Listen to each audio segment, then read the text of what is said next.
Parmjit Dhanda. Anderson, it's a pleasure to serve under your chairmanship on my second debut, I suppose, from the backbenches. Can I also congratulate my honourable friend, the Minister, for securing his role as a paid position, actually, in government. And he's being asked to earn his money today as well, and I know he'll be listening well to earn that money today. And actually, I think he's done a very, very good job as a Minister as well in the past year, and I wish him the very best of luck with that. One of the things that's likely to be in his brief, and it is quite right as well, is the fact that average house prices in the southwest of England are above the national average, and that average wages are below the national average. And I actually congratulate Gloucester City Council for the pragmatic way that they've taken on the issue of housing. We have a housing list of something like 5,000 people in dire need. We do need more houses, and then they tell me that they're still interested in growth status as well. But they do have major concerns with where those houses are to be built. We have real plans for regeneration in our town centre which are progressing well along the Gloucester docks, and that could be jeopardised by the development that's been proposed, or could be proposed, for the Brookthorpe-with-Whaddon area. Now, I have some real concerns about that, as indeed my honourable friend, the member for Stroud, has. It actually comes under the Stroud boundary and is part of the Stroud district. If you look at the city of Gloucester, it's almost comet-like. The city centre is actually in the north, and the rest of it trails to the south, and Brookthorpe-with-Whaddon would be adding to that trail of urban sprawl. It is also a greenfield area which has protected areas of my constituency, like the Grange and Tuffley areas, from severe flooding in the past.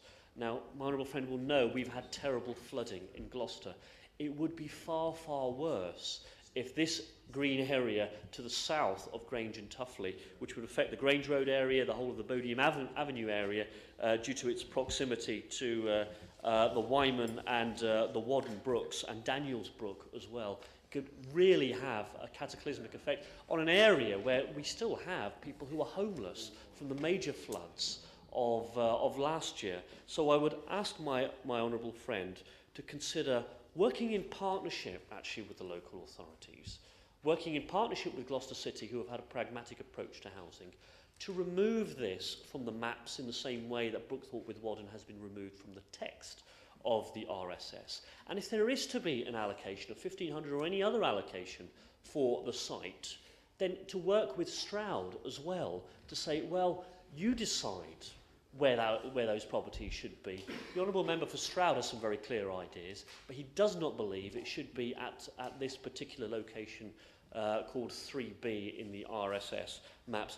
And if that doesn't happen, with my dealings with officials as a constituency MP on this, I know some of them, they're working very hard on this matter, but I don't think I've been able to get through to them, actually, that they tell me that the RSS is not prescriptive.